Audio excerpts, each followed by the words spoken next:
Hey guys, welcome to this video. My name is John Watts. I'm a consumer protection lawyer. And in our video yesterday about the ACDV and eOscar and how all that works when you do an actual dispute under the Fair Credit Reporting Act, I had a comment from Lindsay saying, hey, what do we do when we've sent dispute letters to the bureaus by certified mail?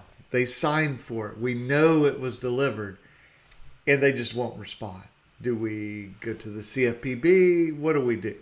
Well, it never hurts to go to the CFPB, but I think that there is a simpler solution, which is if you've done a legitimate dispute, so something that is wrong, it's inaccurate, it's incomplete, and you can prove the bureau received that dispute, and then they don't respond, and you may call them and, hey guys, did you respond? A lot of times they'll lie. They'll say, we never got your letter. You're like, I'm looking at the green card. They'll say, no, we didn't get it. And so, just get them to sort of verify that, they're not going to do anything within the time limits from when they received that dispute.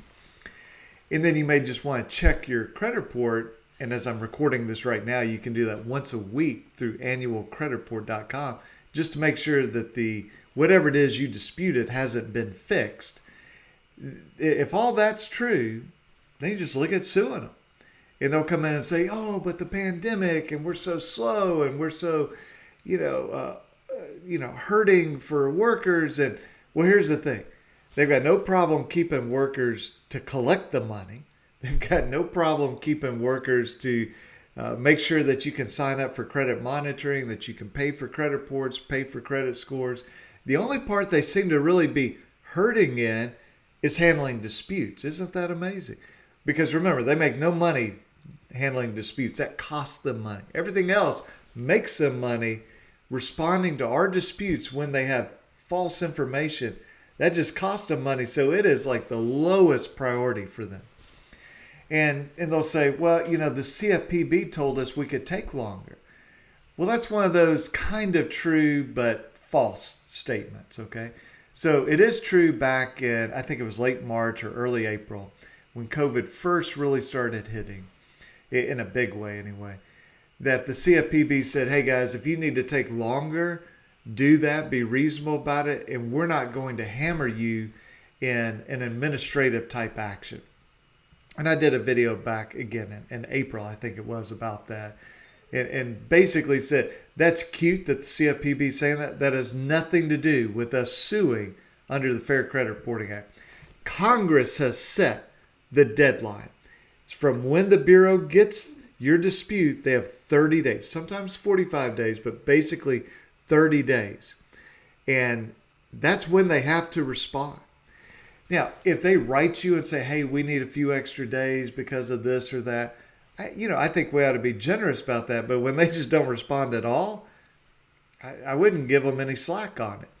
And again, they can talk about, well, the CFPB and, well, COVID and lockdowns. And, hey, the law is what the law is. They're still reporting on me, right? They're still reporting on you. They haven't given up credit reporting. They haven't given up selling products. They haven't given up charging companies to report our information on those reports.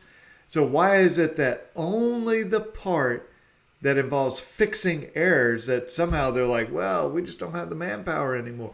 No, that's garbage. We just sue them. And we say, there was an error. It has to be an error. I can't stress that. There must be an error for you to sue under the Fair Credit Reporting Act. We disputed it to the credit bureaus. They received it. They did not fix it or delete it within 30 days of receipt of that. Violates the law. We sue them. Now, if they can convince the judge that, yeah, we broke the law, but we weren't negligent, good luck doing that. But if they can do that, then fine. But, I would not just, and Lindsay wasn't saying this, but there have been people that just sort of throw their hands up, well, there's just nothing we can do. We're just going to have to just wait till COVID's over before we can get the bureaus to do anything. No, you find there, you dispute it, prove they got it, prove they didn't respond or fix it, and then you sue them for money damages.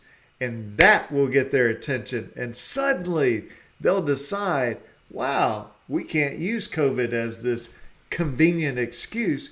We have to actually do our job. And again, they're doing all other parts of their job that bring in money. They just don't like doing the part of the job investigating errors that cost them money. So we have to make it more expensive for them to refuse to investigate than it is for them to just do nothing, which right now is actually, it's beautiful for them, right? Because it doesn't cost them any money. If people won't sue them, no big deal. So we have to make it a big deal for them, and that will change their thinking. So appreciate you guys watching this. And hey, I just wanted to let you know in the next couple of days, I'm going to have a couple different videos up. And in those videos, I'll have a special website URL to go to. It really will just take you to what's called a landing page. Just have a little bit of information, have a place to put in your name and email. And these will involve some dispute letter type things, whether it's to a debt collector or maybe you've been sued by a debt buyer and now you've won. What type of dispute letter do you send to the credit bureau? So rather than just trying to put that on the screen or copying and pasting that in, I want to have it where you'll fill this out. I'll email it to you, but I'll also give you kind of some context, because it's not just the letter. It's how do you use the letter? How do you send it? How do you track your time on all this? So we'll have that. I don't know if that'll be tomorrow or Tuesday but sometime in the next week or so. So again, appreciate you watching this video. Appreciate you watching any of the videos. My goal is that these will be helpful for you, help you learn things or be reminded of things, but also especially to take action. And that's where I want to start doing some email communication where we can say, hey, here's the template, or here's the checklist, or here's the worksheet to follow. And so I hope that that'll be helpful for you. Okay, guys, see you tomorrow. Bye-bye.